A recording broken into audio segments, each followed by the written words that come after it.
Tonight I'm going to talk to you about trusting God through His endings. Trusting God through God's endings. When God ends something, there's a reason for it. When God stops something, there's a reason that God stops it. There's a reason that God puts an end to certain situations in our life. There's a reason that some people in your life are not in there anymore. They're there for a season. Have you ever met anybody that were there for a season and they're gone, and it's not that you were mad at each other, it's just that you're just not close like you were. That ever happened to you? It's not that you were mad at each other, not that you broke up, not that you divorced, not that you did anything, not that you don't like each other. And then when you see each other, it's just like old times, and hey, how are you doing? Good to see you. But you're just not close like you were. There's times and there's endings, and God brings people in your life all the time like that. God brings favor into your life, and people into your life and then He'll close that door and He'll open up another avenue. There's just certain things that God does, and He changes people. It's just weird that He'll take you and He'll move you to another area in your life, and sometimes people can't go where you're going. Amen? Sometimes people can't handle where you're going, and they can't be where you're at, and they can't do what you're doing, and sometimes God's advancing you, and they're not ready to be advanced, and so sometimes you have to walk by yourself. Praise the Lord. Sometimes you have to walk through some things by yourself. Well, I know that God's with you, but you know what I'm saying. Sometimes you don't have that brother or that sister with you. Sometimes you don't have that brother or sister with you, and you don't have anybody with you other than the Lord. Which is a good person to have with you, but you know what I'm saying. And so this generation that's coming up, and I see Sister Kim every Wednesday. 3 van loads of kids every Wednesday, and it's amazing. That generation needs something. And I've said this 100 times. I'll say it 101. This generation needs a vision. They need somebody that has a vision. They need somebody that has a hope for them. Somebody that has something to give them. What's today? 7th.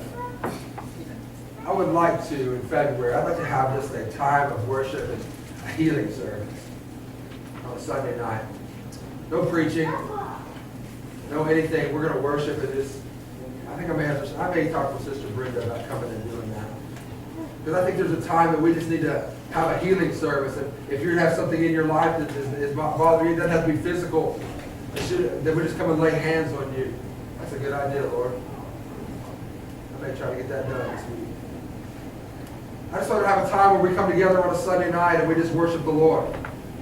We just worship. Not getting in a hurry about taking up an offering, not getting in a hurry about whether I'm going to preach or whether I'm not going to preach, or who's going to preach or whatever. We just come and we have a good time with the Lord, and maybe lay hands on the sick and watch them recover. Amen. I don't know about you, but right now I need to recover. I laid in bed all day today.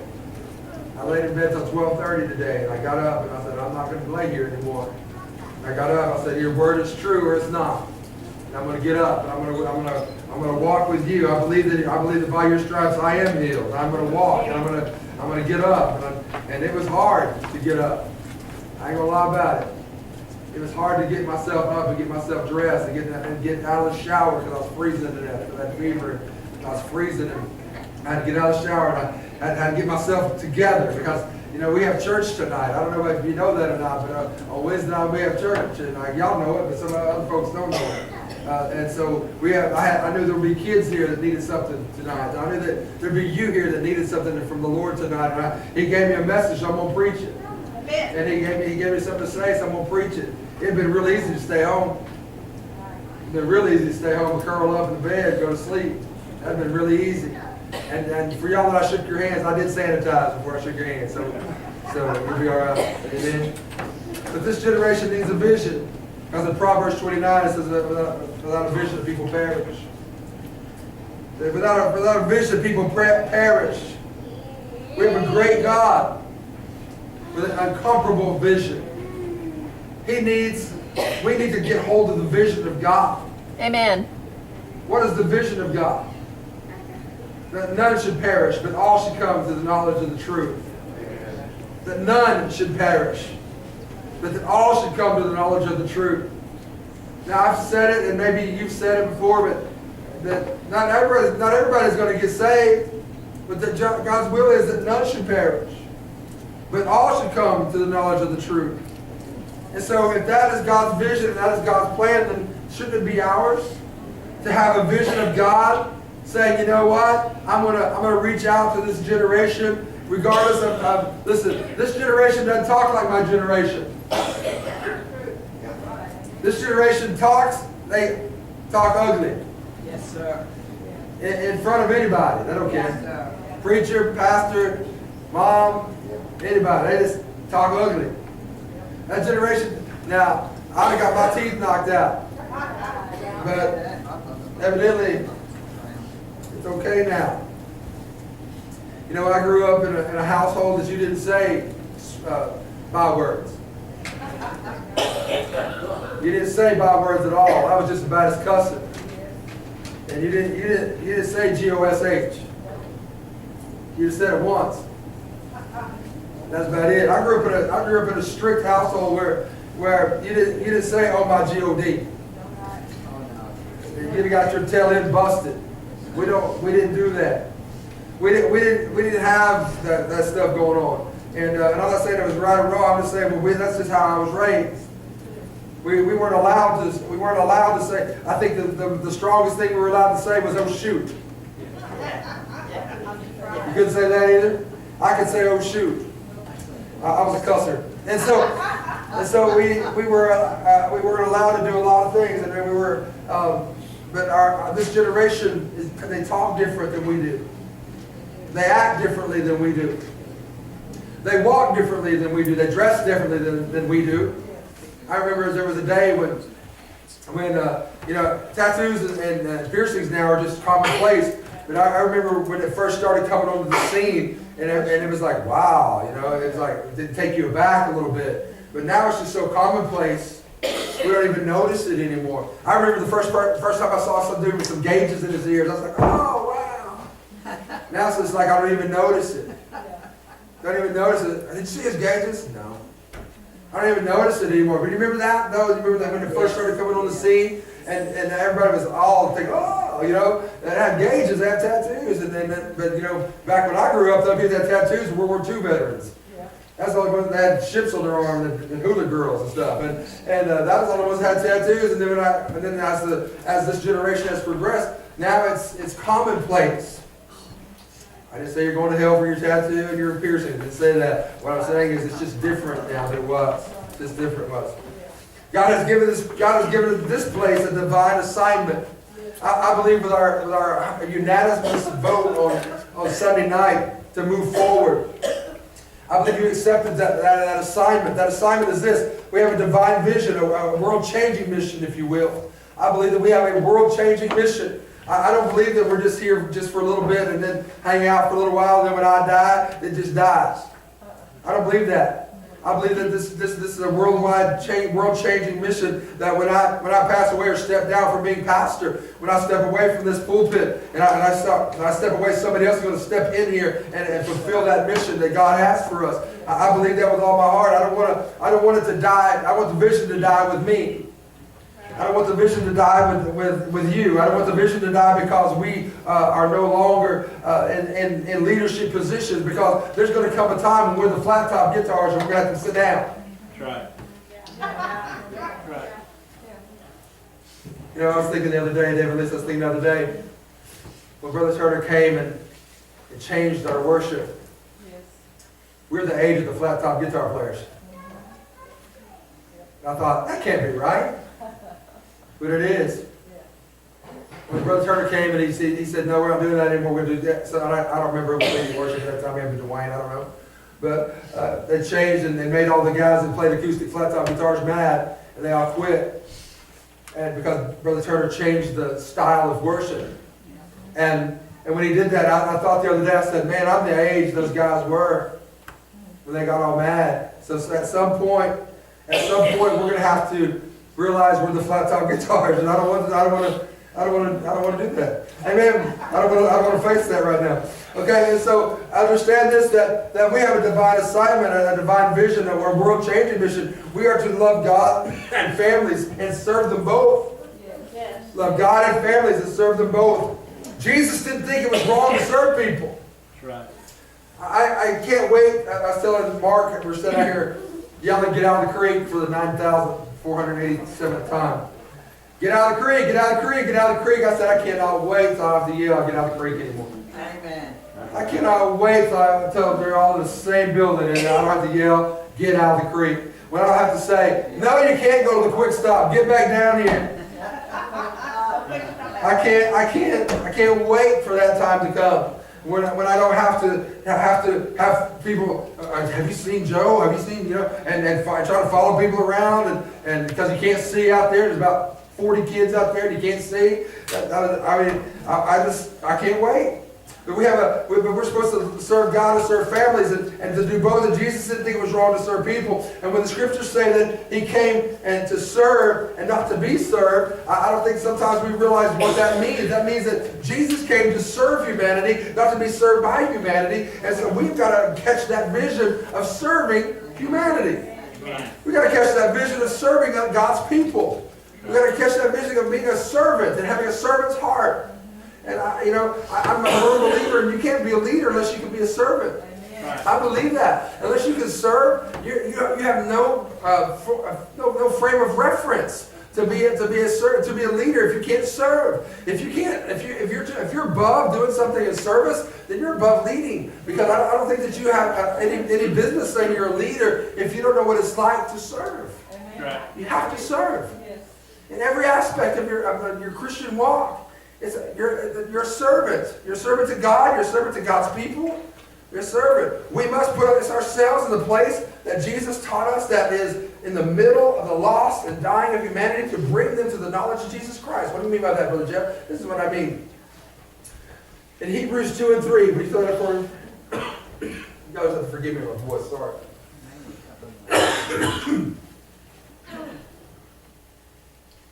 How shall we escape if we neglect our great salvation, which is at first began to be spoken by the Lord and was confirmed to us by them that heard Him?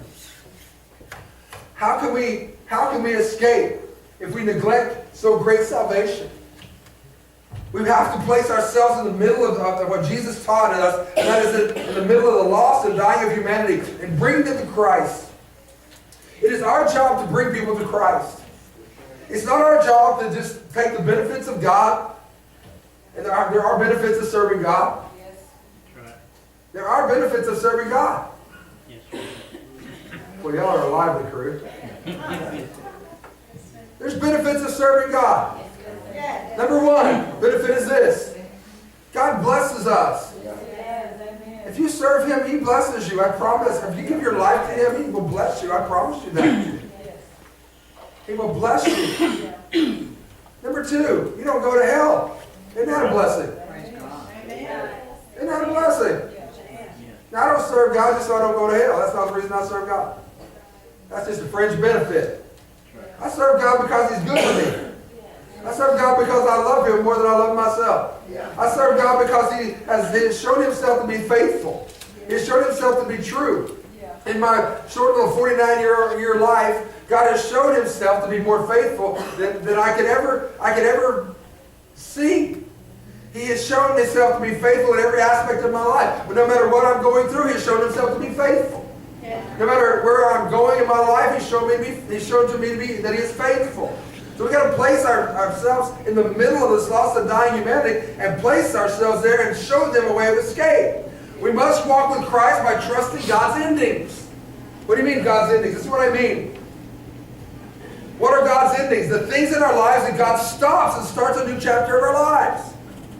Now, you're here tonight, and I'm trusting that God has brought you here. I'm trusting that. I don't know where you thought you were going with it. Okay. I'm trusting that God has brought you here, and you're sitting here tonight, and you're not like you were last year. I'm trusting that God has stopped some things in your life and opened up some new things in your life. I'm trusting that God has ended some relationships you had with people, and now has opened up another relationship with some more people. I'm trusting that God has blessed you in more ways than you can count. What are God's endings? The things in our lives that God stops. And it starts a new chapter. Whether that be a relationship, maybe it's a job, maybe spiritually God stopped some things in your life and He's opened up some other issues in your life. Maybe your position of church. Just making sure y'all know. Maybe your position in church. And whatever God's doing in your life, you must trust Him to have the right ending written in those chapters. You know, I've started my language has to change. Because this is what I say all the time. Shirley's classroom, Jamie's classroom, Norma's classroom. That's not their classroom. That is that age group's classroom. Right. Yes. Yes. You know what I'm saying? Yeah. And God can move them out at any time. Right. Right. And so I always say this, you know, our work, it's April's class. It's Amy's class. It's Naomi's class. No, it's not. No, it's not. It's the little kids. Yeah. It's the toddlers.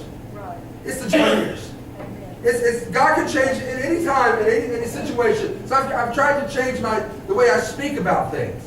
I've tried to change the way I speak because they're God's. They're not those people's. They're not mine. Right. Amen. Well, hallelujah. Y'all are fired up about that. All right. So no matter what it is in your life, God can do things in your life. Listen, whether it's relationships, job, spiritual, position in church, whatever it is that God's doing in your life, we must trust Him to have the right ending written in those chapters. Can I ask you a question? Do you think that I would purposely do anything to hurt you? No. Okay. That's good to know. So if God deals with my heart and says, hey, I would really like you to move Michelle to this area. But Michelle really likes what she's doing now.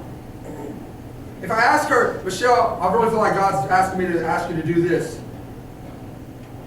Do you think that Michelle ought to kick and scream and fight against what, or should she say, okay, Yeah. whatever? Yeah. See, I told you this before, that Pastor Turner never asked me to do anything. Right. He told me what I was going to do. He said, this is what you're going to do. I need you to do this, all right? Okay, what am I going to say? He never asked me one time what I thought about it. He never asked me one time if I was willing. He never asked me one time. He just said, this is what you're going to do. Yes, sir. Yes, sir. And I did it. No matter what it was, no matter how much it hurt my feelings, no matter how much it bothered me, I never let him know that. I just did my job. Because I felt like, because if I could trust him with my soul, I feel like I could trust him to make a decision for me and what he needed me to do. Amen, Brother Jeff, that's really good preaching, I know. Listen, whether it's relationship or whether, Job said, though he slay me, yet will I trust him. Do you really trust God like Job? Ooh, that's hard, isn't it? Though he slay me, yet will I trust him. Man. Though God slays me, yet will I, that's a seagull. Okay. Though God slays me, yet will I still trust him. Though I feel like I'm dying, do I still trust God? That's good preaching. Do we really trust God like Job did? Do we really trust God with all we have? Ooh, I don't know. I think we do until we get some stuff. And then we don't trust God with our stuff anymore. I think that we trust God until we get the position that we wanted. And then we don't trust God anymore. Because after all, it was God's will for that person to move so he could be there, but it's not God's will for you to move so somebody else can come. Yeah. Amen. Preach on, preacher, they will. Do you really trust God with all we have? It's time to clear the stage. It's time to clear the stage. Jesus followed every word of God, even to his crucifixion. In John chapter 12, verse 49 and 50. John 12, 49 through 50. goodness. Huh? Thank you. For if I have not spoken of myself, but the Father sent me, He gave me a commandment that I should say and what I should speak. Verse 50. And I know that His commandment is life everlasting. Whatsoever I speak, therefore, even as the Father said unto me, so I speak. What do you mean? He said exactly what God said to say. He said exactly what God said to say. Jesus followed every word of God, even to His crucifixion. He followed it and trusted Him all the way to the cross. He followed Him and trusted Him all the way off the cross. He followed Him and trusted Him in the tomb. He followed Him and trusted Him out of the tomb. He followed Him and trusted Him for 40 days after the tomb. He followed Him and trusted Him until He ascended to heaven. He followed Him and trusted Him and did what He said. Now let me ask you a question, church. Can we honestly say that we trust God like that?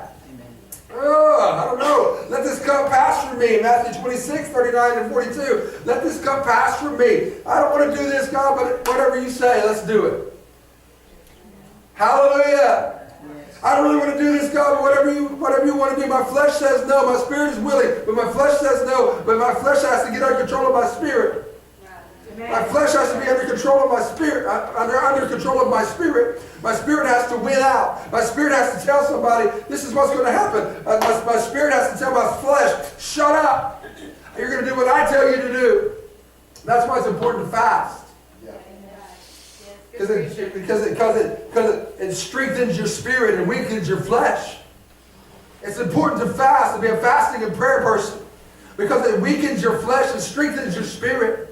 And when your spirit is strong, you can follow after things and you can tell your flesh to shut up. Well, I feel bad. I don't care. Well, I feel bad. I don't care. You're going to do what I say to do. Well, I'm sad today. Well, that's okay. I'm going to get up anyway. Well, I don't feel like worshiping God today. I don't care. My spirit says we're worshiping God today. Oh, I don't want to go out and do anything for the Lord today. I don't care. We're going to do what God says do today. And flesh, you can just get under subjection to my spirit. That's good preaching. I don't care what anybody says. Listen, you may have to go through some battles, and you may lose sometimes. But what's going to happen is this. Something great is going to happen in your life. If you'll fight through the battles, you may go through tough battles and lose something great in your life. Listen, you may be facing something that you never thought you would ever face today.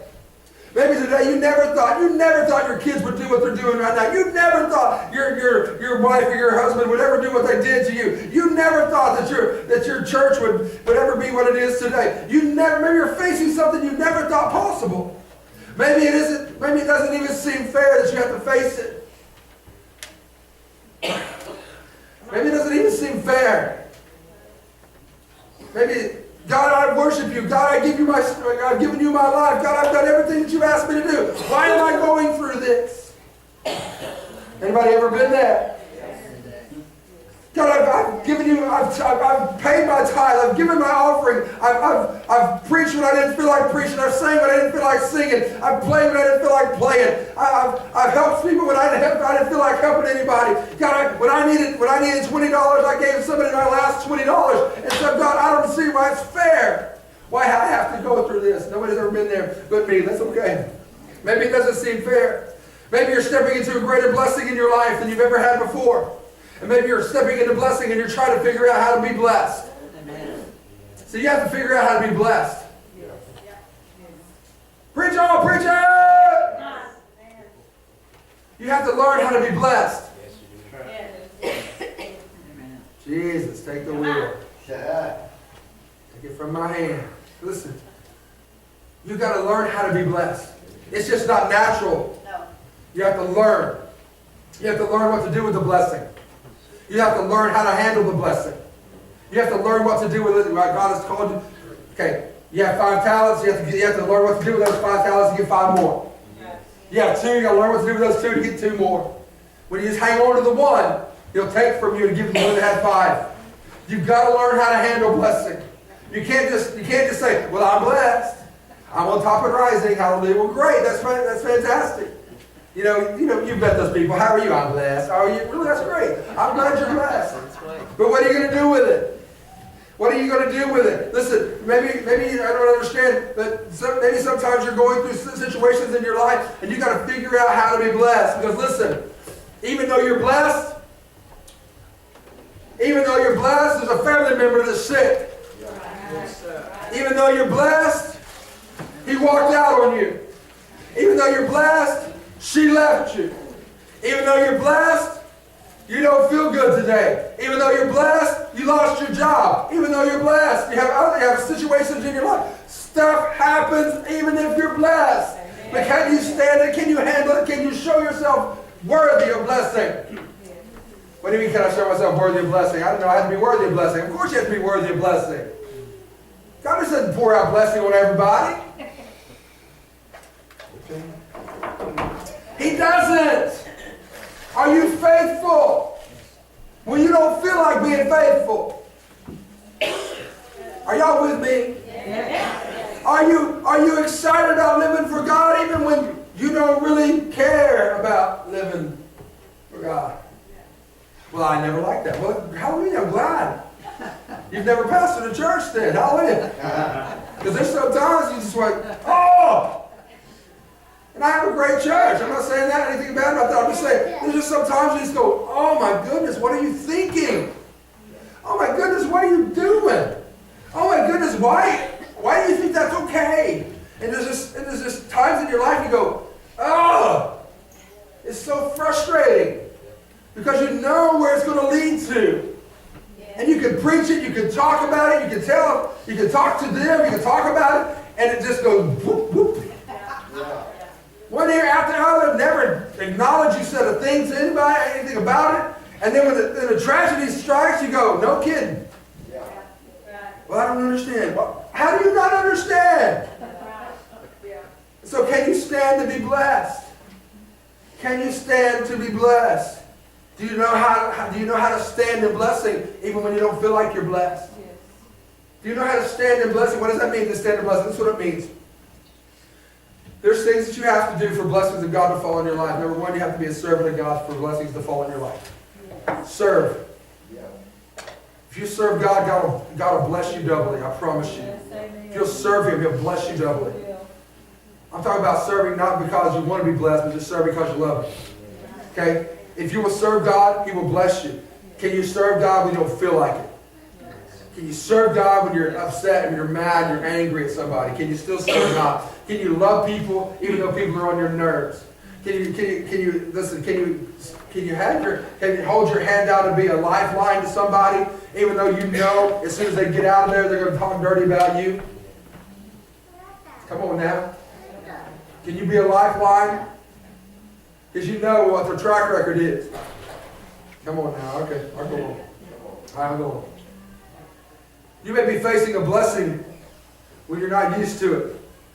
You don't know how to handle it. You got to learn how to handle being blessed. I believe that as a church we're going to have to learn how to handle blessing. Let me just share something with you, okay? When we decided to move, the day before, God, we sold that bus that we never used for $3,000 with the asking price, boom, just like that. That's $3,000 just goes into the kitty. Before we ever did anything, and there's already been people that say, I want $500 worth of that metal, I want $500 worth of this, I want $1,000 worth of that. It goes instantly into the kitty. God has already blessed us with over $5,000 promise when we tear off the sheet iron. The bus is already sold, that's $3,000. The sheet iron will give us another couple $1,000. That's already $5,000 that God has said, here you go. Here you go. So we have to learn how to stand to be, we need to learn how to handle to be blessed. You can't say, oh, that's okay. No, it's not okay. God, listen, we've already been blessed. As soon as we say yes to God, God begins to open up doors. As soon as we say yes to God, God begins to open up. Boom, boom, boom, boom, boom, boom, boom, boom, boom. The survey didn't cost us a thing. That's another blessing. It didn't cost us anything. Boom, boom, boom, boom, boom. Boom, boom, boom, boom, boom.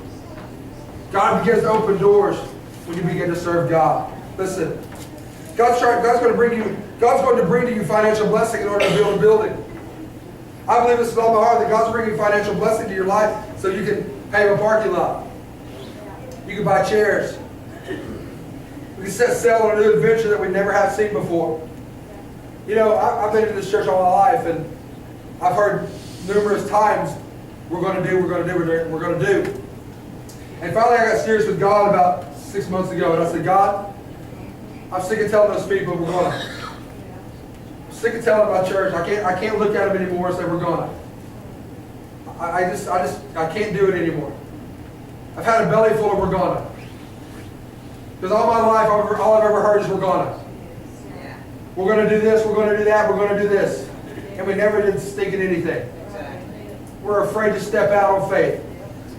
We're afraid to step out on what God promised. We were afraid to step out. And then all of a sudden, boom, I get a phone call about the building. And I said, I'll be looking right at you, God. I'm looking right, I hear you, babe. God, it's me and you, babe. I hear you. Let's do this. But still yet I had to bring it to the church because I want to know what your heart is. Because I can't just say, this is what we're going to do. I guess I can, but I don't want to say, this is what we're going to do. And the church fight against it. That doesn't solve anything. And so we got to open doors. I believe we're going to have to learn how to handle blessing. God's bringing financial blessing to you. Are you hearing me? Yes. God's bringing financial to your household. Why? Because we have stuff we have to do. And guess who He's going to use to do it? Us.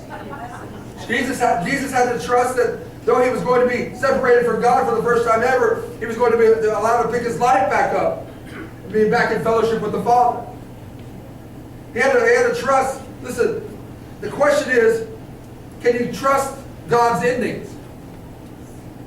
Can you trust? Now this is going to be hard for me, but I want you. The last service we have here, can you trust that ending? That God has something greater. For me, it's going to be hard. My lifetime has been spent here. My lifetime has been spent here. And we'll never close the building because we can't. If we ever close it, they'll never let us reopen it. So we have to keep it open for occupancy.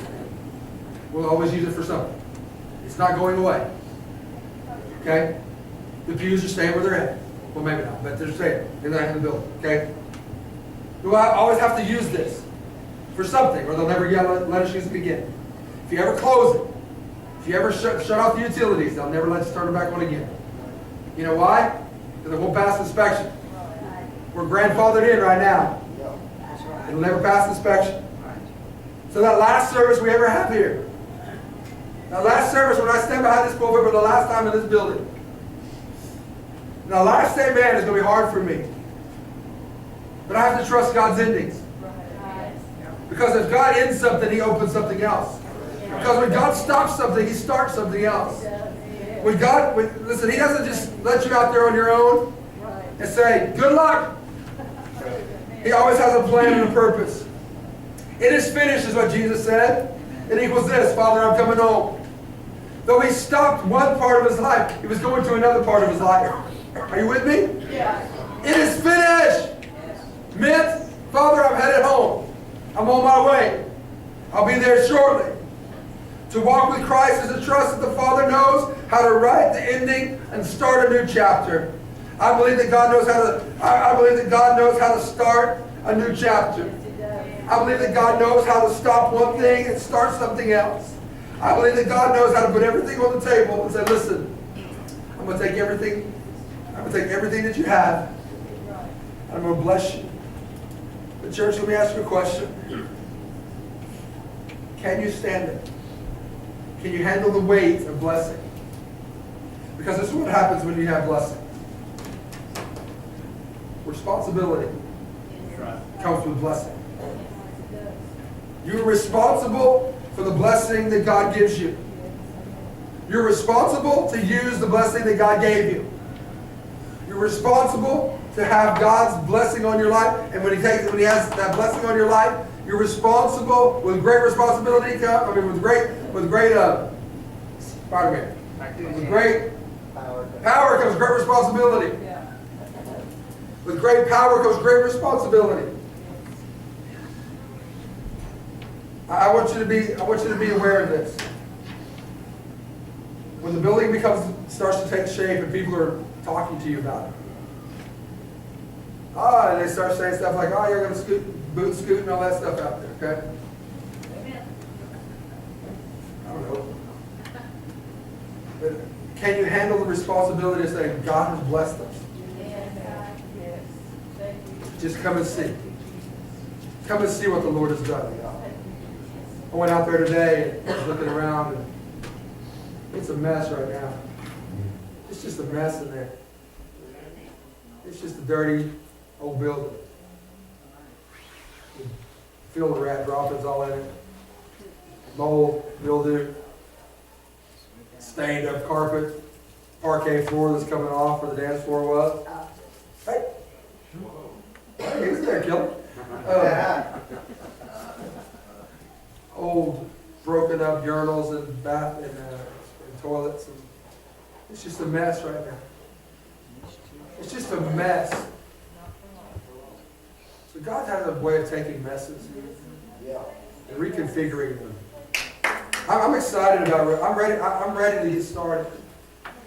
Now I don't want to paint you a picture of anything that's bad or whatever. But it's going to take a lot of work. A lot of work by a lot of people. It's going to take a lot of people working and cleaning and doing a lot of stuff that you don't want to do. Can I ask you a question? Can you stand to be blessed? Can you do stuff you don't want to do? Can you move rats' nests? Yes. Can you move stuff that's nasty?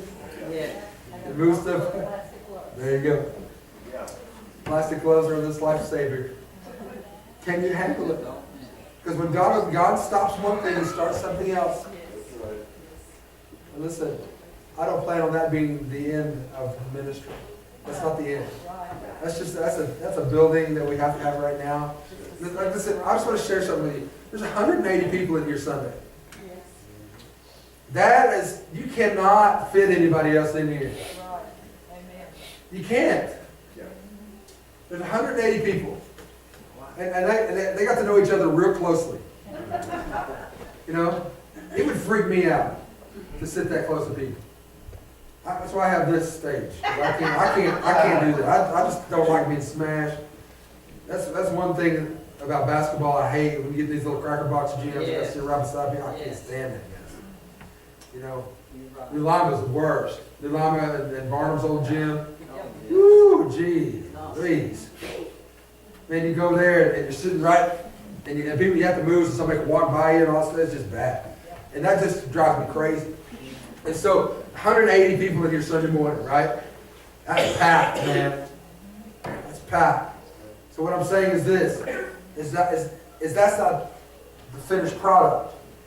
That's just where we're standing. That's where we're headed right now. Because God has greater for you. God has greater for you. Let me just share. Can I share one thing with you? And I'll let you go early tonight because my voice is gone. But I just want to share this with you. I went to church Monday night in Shawnee. There are 400 people on a Monday night in Shawnee, Oklahoma. 400 people searching for God, looking for something. On a Monday night? On a Monday night, it's great, man. It was great. Had a good time, had a great service. I enjoyed myself. Preached a great message.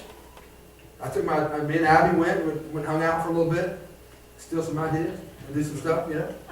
And 400 people on a Monday night. It's amazing to me that people have this cop-out saying, well, I just can't get people to come to church. Somebody is. Somebody's getting them to come to church. Somebody's presenting the gospel. Somebody's opening the doors. You know, I've said this before, and I'll say it again. I have some men that I love dearly, but they're getting up in age, and they're losing their zeal. And they say stuff like, well, I just can't get anybody to come on Sunday night, so we could have a Sunday night service.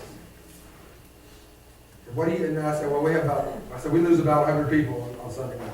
That's God's on the street, we lose about 100. So we still have about 60 or 70 people show up on Sunday night. He said, what are you doing? I said, we open the door, turn the lights on. That's what we do. And that's what we do. And people show up. I said, I don't know. But my heart goes out to them because they really are desperate. They don't know what to do. Because at times it's just them and their family. And they don't know what to do. And my heart does go out to them. And I'm very blessed. And I know I'm blessed. And you're very blessed to have a church that still has 60 or 70 people on a Sunday night. It's very unusual. Very unusual. And so you're very blessed in that area. And on a Wednesday night, I don't know how many people are here. What, 40? Just guessing. You're here tonight, maybe 40. Just guessing. But in here, and Kim, do you have any idea how many kids you picked up? Probably 30. So in the back, you still have another 40, 50 kids. And up the street, you still have another 10 or 12, whatever. And so, I want you to understand how blessed you are. That God is blessed and God has seen fit to take us and bless us and let us be that light to the world. Because if we don't do it, who's going to do it? If we don't reach them, who's going to reach them? If we don't open the door, who's going to open the door? I want us to be a light to the world. I want us to open those doors. I want us to be that city on a hill. That's what I want us to be. And I say all that to say this, and I'm closing. This generation is looking for something. They're looking. In the church I went to on Monday night, some of y'all would hate because you wouldn't like the music. It's loud. You wouldn't like it. It doesn't bother me. I'm not scared. But this generation has a different mindset. They have a whole different mentality. And it's hard for me to figure that out. And the pastor that preached, he's my age. He's 50. And I'm 49. And I believe this with all my heart. We're bridges. We're bridges. We're old school and we're new school. We're bridging the gap. Because I grew up in the old school, but I'm having to change my mentality to reach another generation. And it's hard for me. It'd be easy for me to sing the old songs we used to sing all the time and just do what we used to do. That'd be great and that'd be easy for me. But the generation that's coming up, they could care less about when we have time. They don't know what that even means. They don't even know what it means when we say glory, glory, hallelujah, as I lay my burdens down. They've never heard that song. They don't know what that song is. But they have heard. You know what they have heard? They've heard, oh, come to the altar. Oh, come to the altar. They've heard that. They've heard that the resurrected King is resurrecting me. They've heard that song. And that's a good song too. It may not be glory, glory, hallelujah, but if the resurrected King is resurrecting me, I'll take it. I'll take it. It may not be when we have time, but oh, come to the altar. I'll take it. Come as you are. I'll take it. I'll take those. I'll take those songs. They're good songs. Just because we don't know them, don't mean they're not good songs. They're good songs. So I'm a bridge. I'm reaching back to the old, and I'm trying to change my mentality a little bit toward the new. I'm trying to be that bridge. I'm not going all the way to the new, and I'm not going all the way back to the old. I'm just going to be that guy in the middle. I'm going to stand between the porch and the altar. And I'm going to stand there and I'm going to do my very best to bridge that gap. Because that guy, listen, I want to share something with you. The people in my past are not going to pastor this church in the future. It's going to be one of those guys in the future. This generation now is going to be that pastor in about the next 15, 20 years. That kid that right now, you think, how in the world is God ever going to change his life? You should have seen me at 18. Amen. With my mullet. Playing Motley Crue. Spinning sticks and flipping sticks. And you should have seen me at 18 years old, 20 years old. You wouldn't have thought I was this fine, strapping young man you see here today. That was, amen? Amen. And my mullet going. And my pants rolled up. And my Levi 501 strength to fit. Rolled up at the tennis shoes. You know, had the, what were they, loafers? Had the loafers on with the socks, no socks. You know, we were cool. We thought we were. We thought we were. But somebody stood the gap for me. Can I promise you this? Listen. Harold Turner's generation is not going to pastor this church in the next 10 years. The generation before us is going to pastor this church in the next 10 years, 15, 20 years, whatever. Right. We have to be that bridge. Right. Can't all be about old. Some of the old stuff I love. And listen, we need to hang on to some of the old stuff. Yeah. We need to pray and seek God's face and lay our hands and all. We need to do all that stuff. People need to get filled with the Holy Ghost again. I believe in that. But ahead of us, is don't come to the altar. Come as you are. As the resurrected King is resurrecting me. Don't get so stuck in glory, glory, hallelujah that we can't do the other. Amen? Amen. Can you stand to be blessed? Amen. I know you can. It did my heart good to see everybody stand up and say, let's go forward, Brother Jeff. We trust you.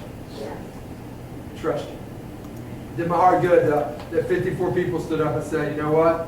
I don't know where you're going, young man, but we're going to follow you. Amen. We trust that you're following God. It did my heart good. It really did. I promise you this, that I will not purposely ever let any of you down. I'll do my best to get the best deals we can get. And God is opening up doors like crazy. Amen? Stand up, stand to your feet, please.